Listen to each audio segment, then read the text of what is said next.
Tonight we're still on step 2, where we came to believe that a power greater than ourselves could restore us to sanity. And the last time we had a lesson, we talked about hope. Hoping for things that we don't really know if they're going to come along, but believing. And if you listen to what the songs are tonight, the Mighty State, the Revelation, they're all about belief. Believing that something is going to save us from ourselves. It's not even anybody else. I need you to understand that God has been trying to get my attention for a long, long time to save me from myself and my self-destructive bondage ways. Because the more I hurt, the more I wanted to hurt myself. And then the more I wanted to hurt myself, I wasn't no good for anyone around me. And it seemed like anybody that was anywhere close to me, the toxic would rub off on them. And they would feel the pain. Anyone that would try to come in to save me would get drowned. I took my wife out of church. I had a God-fearing woman, believed in the Bible, knew the Bible, everything that attracted me to her, I loved, except for myself. And she had a really strong commitment in her church, and she was a secretary, and she was an organizer, and she just really, behind the scenes people, they really run everything.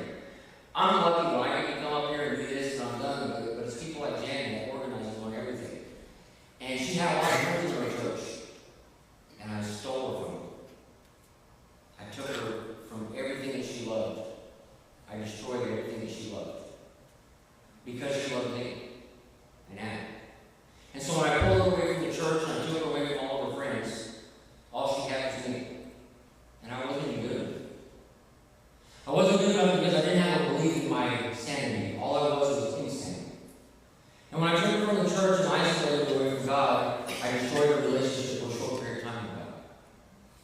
Although I wanted to have what she had, she couldn't have it while I was still a mess. I would sit there and use methamphetamines, and I would try to listen to Christian music. And Jan had such a respect and reverence for God, she said, "You're not going to listen to that while you're doing it." And I tried to tell her some stuff like, well, I'm going to kind of balance out, I'm going to do a little bit here, but I want to balance out with some goodness. And what I wanted to destroy, I destroyed the whole spirit in the house. And I took her away from everything she loved. Her friends, her church, everything. Because I was selfish. See, that's the insanity of the lifestyle that we live. And that's not even the insanities with just drugs. Being around toxic people can be an insanity. The first step says that we have to have an awareness that our life is unmanageable and the things of our life we're powerless over. We can't control. I mean, we are the evidence itself because we look at ourselves. We can't even control ourselves, let alone everything that goes on around us.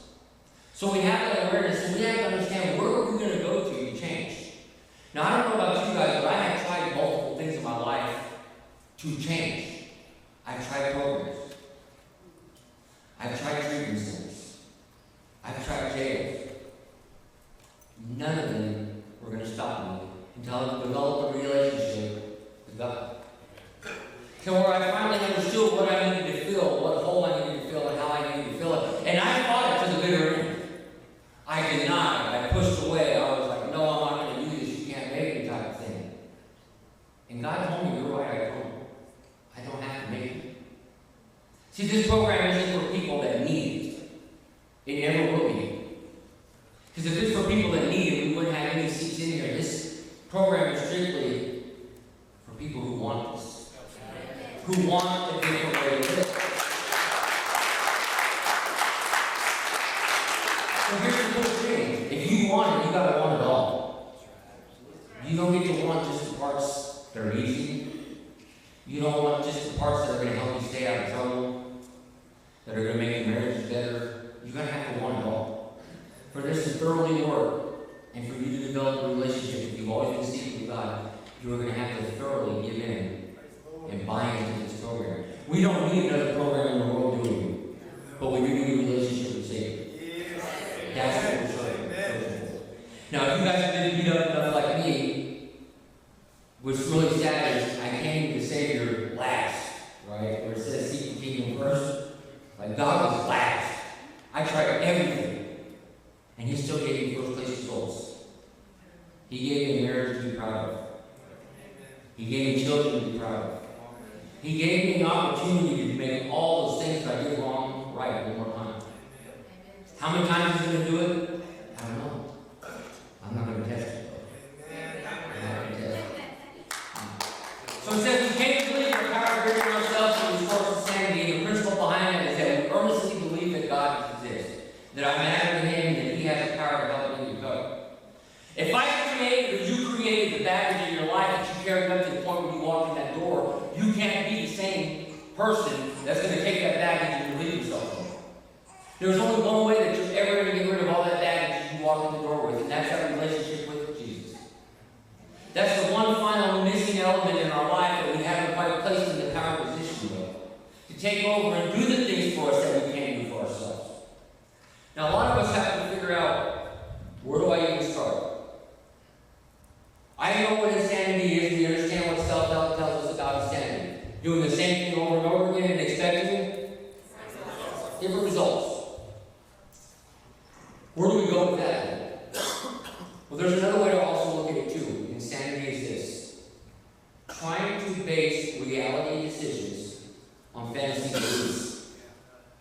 That means trying to live in the two different worlds, trying to apply every principle that we ever learned in our hurt, habit, and hang-up world, and trying to come out into our new life with it and be successful. And what you're going to find is we can't serve two masters, man. We can't be on both sides of that. We're going to have to be on this side, and we're going to be on this side. Now, God is going to love you on either side that you're on. Amen. He wants more from us. I want more from me. I don't want my kids to learn to survive. I want them to learn how to live. Amen. I don't want people to walk in here thinking their life is dead. I want to help teach them to live again. I want them to not have to go to jail and feel comfortable. I don't want them to have to explain to their children the next day why they're not home. I want us to live, but we got to believe first. We got to believe. Mike's got to believe that he can get his daughters back and they can go to celebrate recovery. Christy's got to believe that the relationships in her family, they're going to heal again. Adam's got to believe that he can go to his dad after a million times of asking for money and go to him with the heart and say, Dad, I'm changing my life. And Dad says, I'm going to help you. I'm not giving you. I'm helping you. That's right. I got to believe that there's something great out there for me. But I can't use drugs to find it. I can't lie to find it. I can't manipulate every person in my life to find it. Do you believe? Because what you believe is what you're going to go after. If you don't believe that this is going to work for you, it's not. If you don't believe that you can have a relationship with God, a relationship with Jesus, or a relationship with the Spirit, it's not because of the Spirit or God or Jesus that you won't have a relationship. It's going to be because of us. It's going to be because of me blocking it and stopping it. So in step 2, the sanity portion, we look at 6 areas of our life to start working on, to start changing. And sanity is the acrostic for tonight. And the first letter is S. And it stands for strength. How many of us felt in our mess, how many of us felt weak, depleted, hurt, overloaded, reckless, abandoned, self-hatred, self-centeredness? Because we were weak. The first thing that we need to look to Jesus is to change that into a strength. We are children of God. We are walking miracles. We are people that deserve and need a life and want a life, but we got to first believe that that life can change. We first got to believe that there is a power that's going to take that and show us the right way to live. I don't know what that way is until I ask. Until I'm told. Until I'm shown which path to walk. Strength. Jesus gives us strength to face the fears that the past has caused.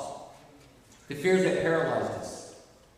The fears that stopped us from doing anything productive in our lives. The only thing that fear didn't stop me from was destroying everything that I loved. It didn't. In fact, it seems like fear fed on that. The more my life was destroyed, the stronger fear got. And I don't want to give fear that strength anymore. I don't ever want to walk into this room or ever have to see you guys watching me on another Jackson County website. I am no longer going to give fear any strength. I'm no longer going to give the devil credit for my bad days at work, or if my tire goes flat going home. You know how many people I hear, their car breaks down, and then something happens, they're like, oh, the devil, he's trying to take my car, and he's breaking my car. The devil don't want your car. Or my kids are acting bad, and I don't know why they're going to act so bad, and it must be the devil. The devil don't want my kids. I don't want my kids. You know what I'm saying? So it's not the devil. It's not. We cannot continue to give credit to the devil for the things in life that God is trying to teach us to be strong in. And when I wanted to celebrate recovery, and now that I'm living a life and walking the right path, I have got to go through some things to understand how to use the strength that God is trying to give me. And you just can't tell me how to do it. I've got to experience it. I've got to live it. But I've got to have the people around me to encourage me and support me to say, keep walking. Keep walking. You fell down. Keep walking. You lost your job. Keep walking. You don't understand how to have a relationship with your wife. Keep walking. Keep walking. Because I want every weakness that I ever had that kept me down to become a strength and an experience. So that experience then later on can benefit someone else. Strength. The A in sanity is the acceptance. Do I accept who I am today? Do I have acceptance for others for who they are? Am I always trying to change somebody? Is someone always having to change to be around me? I understand who I am today. Yes, I am a 5-time felon, drug addict, child of God. Amen. And I wouldn't have it any other way. Amen. I love the lifestyle that I live now, and I understand it's because it's from the lifestyle where I came from. I understand that I no longer have to walk into back doors. No longer do I have to sit in dark rooms. No longer do I have to be in secret about the things that I do. I am who I am, and thank God for that. I am a blessing to somebody. I have a new set of principles and standards. And I'm okay with that. Yeah. And sometimes you just got to be okay. Acceptance. We learn to have realistic expectations of ourselves and others. There are things during the day, or things in my life, that I still really mess up. And my wife will look at me and she'll go, how do you come up with that? You cannot be that dumb. And I'm like, I am. I am that dumb. And because I'm learning. And I'm willing to take a little constructive criticism. See, there are things that the relationship with me and my wife, I have a relationship with Jesus, right? She has a relationship with Jesus. We together then have a relationship with Jesus together.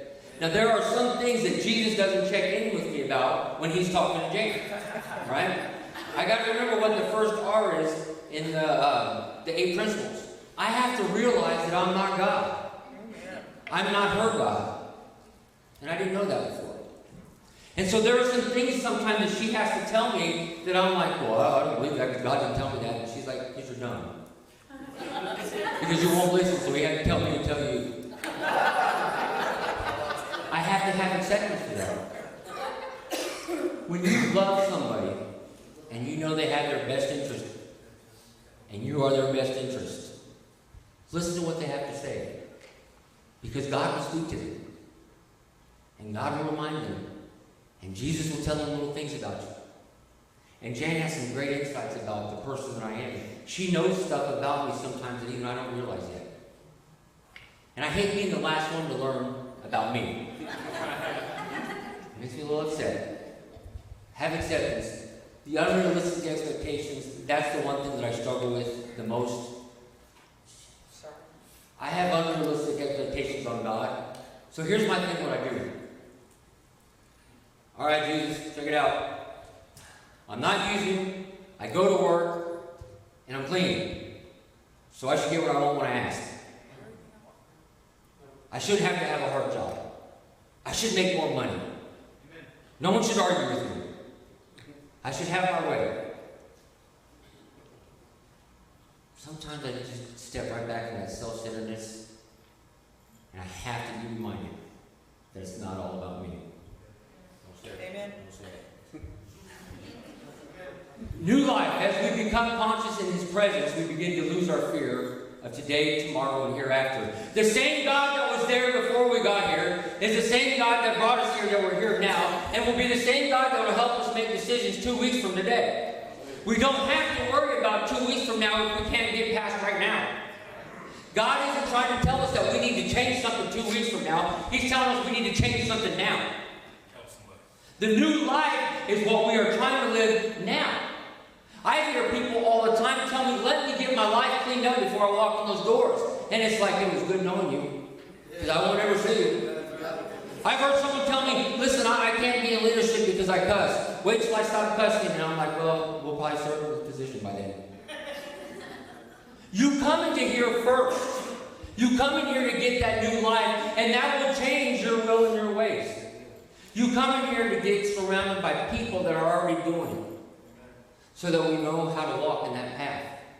If I don't know, or I don't see anybody, or I don't have an example or reflection, I'm not exactly going to know how to do this. If I got 40 or 50 of you guys showing me the way to walk, then that's how I'm going to develop this new life. I didn't have a lot of people in my life to show me that. But there's the cool thing is as I learned that I can be that new life for someone else. See, this isn't meant to be kept to yourself. Joy isn't meant to be kept as an individual. As you get joy, have you ever been so excited about something that you had to Facebook it, call people, make sure that they saw it because you text messaged them afterwards? You got to share the joy that's being put into you so that you can replenish it with more joy.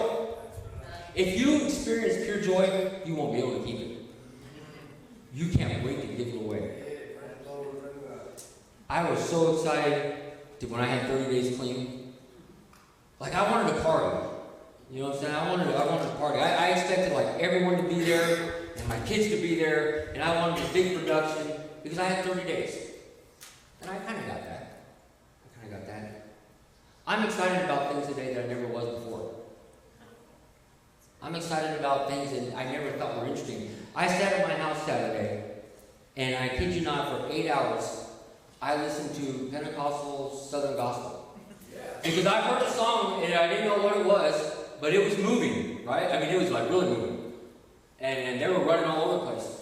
And I didn't know what that meant. I didn't know what you even call that, so I started YouTubing, and I found it. And I made sure that Robbie got to hear it, and Adam got to hear it, and I made Jan hear it. And for 8 hours, I just sat there and listened to music all day long. I didn't look at my phone, so if you called, I'm sorry. I sat there, and I got my praise on. And I never thought I would experience a joy like that, sitting there and listening to praise music. And it was cool music. It was different. Cool. They're like spiritual rappers, but gospel style. Cool. Yeah. Yeah, the message kind of music. The I in Sanity is in your integrity. Now, I don't know about you guys, but I had a really good public facing when I was using it. Like, the public loved me. But the problem with that is the more that the public loved me, the more my wife couldn't stand me. And she would sit there and she would take her little shots, you know, as nice as she is, how Mama is to all you guys. She would take her little shots going, well, I bet you wouldn't be so liked if they knew this or that. She's like, you're just a real hero to everybody else. Why can't you do that for us? And she didn't do it often. But she would do it when I would try to take that fake person I was in public and I tried to bring it to the house to be fake. And she wasn't going for that. If I was going to be a dirtball, she just wanted me to be the dirtball at home. She didn't want me to sit there and pretend and be all these different people. Integrity means that you're doing the same thing behind closed doors as what you're doing in public. That you are no longer wearing multiple hats to try to get by. Because the problem with wearing multiple hats is sometimes you'll forget at some point to put the right one on. And you will act so out of character that someone won't even know who you are. And when they question you, you'll begin to question yourself. And you will walk around for many, many years trying to figure out who I am. And how did I get into this spot again? I don't know how many times I had to restart my life. Restart my road recovery. Restart my relationship with God. Restart my relationship. I don't know how many times I broke my trust with my wife. And it just seems like just to the point where she would get to trusting me again, stupid would step up. Integrity means that when you begin to follow through on your promises, others will start trusting what you say. See, I used to throw out promises to shut conversations down. I remember the first time or second time, or I don't know, one of the times I went to jail. I got out of jail, and the kids were asking me, so Dad, this is it, right? I'm like, yes. And you're never going to use it again? No. Do you promise? Absolutely. That's the first one. That's the first one, yeah, first one. Absolutely do I promise you. Never with any intention on following through with that. But I had to make the promises because they made the conversations easy. And because of the way I lived in my lifestyle, I needed everything as easy as possible. But what I realized is that every easy road I ever took, a hard result came from it. Every easy road or shortcut I ever took wound up being the long way, and I paid longer consequences. I didn't want to deal, I didn't want to avoid, because I didn't have any integrity or any honesty about myself. I didn't even really know that was a thing. I became so accustomed to a lifestyle that lying, backstabbing, cheating became second nature. Is that what I want to teach my kids? Is that what I want to teach the people that love me? Eventually what happens when you live a lifestyle that long and you don't have the integrity, you get caught. And see, when I went to jail for the second time, no longer could I fool anybody about who I was. Finally, people started opening up and realizing that I had problems. And maybe Jen had a harder time with who I was than what people thought. People thought we were this great little couple that everything was good because I know how to joke in public. And what they didn't know is that she had this living chaos in her home because I had no integrity. Integrity now means that the relationship that she has with me is great because I'm great. Or getting greater. It's because I finally developed that relationship with Christ and understand how important integrity is to my life. Integrity. We begin to follow through on our promises. Do not make a promise if you were trying to slide something through. I did not realize that people count on that word when you say it. If you tell someone that you promise, it may not mean anything to you, but it might mean everything to them. It might be the thing that they've always wanted to hear, and I don't want to be the person responsible for crushing someone else's belief or faith. Integrity says that I honor people. The T is trust. We begin to trust relationships with others and our higher power. We begin to trust Jesus, and sometimes we test him, and sometimes we pray for understanding and clarity.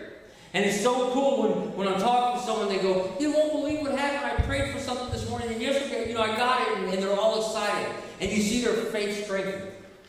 You see their belief strengthen.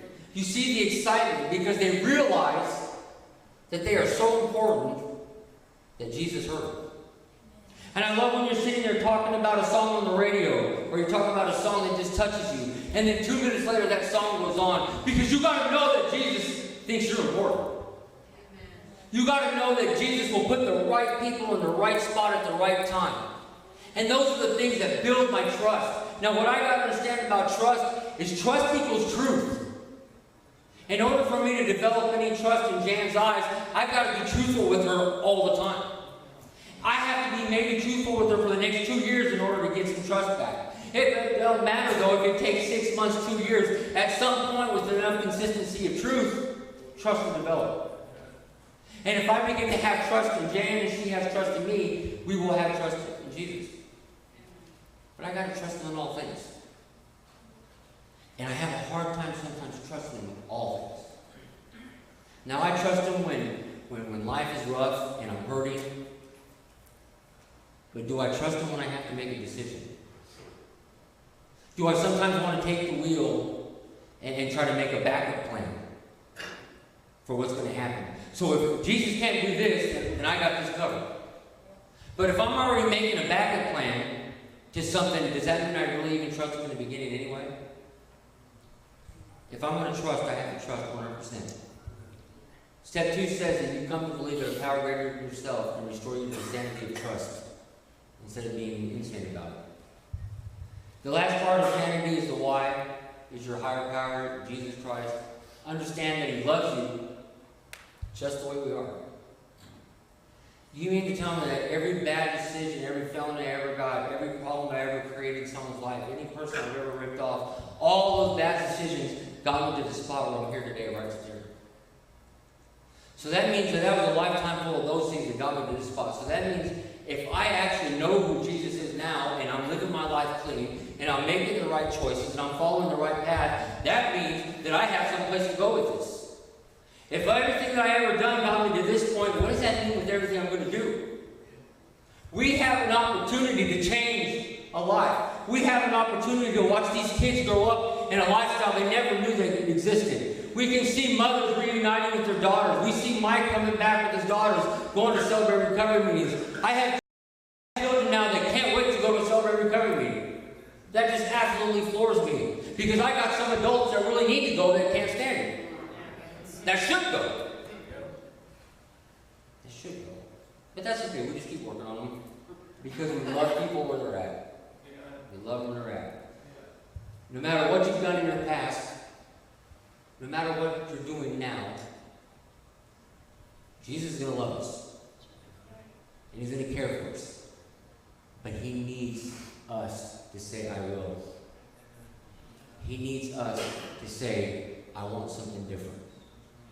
Now this step is strictly and only to have a belief that there's a God that loves you. And in step 3, we're going to talk about how to make that decision now and turn that over to Him. And we do this really slow. I had someone tell me last week, or a couple of weeks ago, that I should keep going with this. You know, bringing salvation, bringing salvation. And with a lot of us, we need to learn how to walk before we can run into it. So in step 2, just believe. Believe that there is something that wants more for you. Believe that there is someone that's been there watching over you. Believe that there's a spirit that lives inside of you. Believe that your life is going to change when you make different choices. Believe that you have different choices that make a better life. Believe that you're going to be a good father. Believe that you're going to have a relationship that God is going to give you. Believe that you're going to have a house. Believe that you're going to be free. Believe that you're going to be off probation, that you don't have to live off that system anymore. Believe in something greater than yourself, but believe that life is going to be different. Believe. Some of y'all believe. Believe. Believe. Believe. I don't ever want to go back to where my wife has to survive and carry the family because I'm dead weight again. The program teaches me that better way to live. So let's do this. That's not too bad, right? Let's take a 5 minutes. You gotta take a smoke break, and then we'll meet up for small groups. I need like 2 or 3 guys to stay after with me to help me clean up. All right, thank you. All right. Go ahead. Go on break, and then we'll have the ladies meeting here, and then the guys will be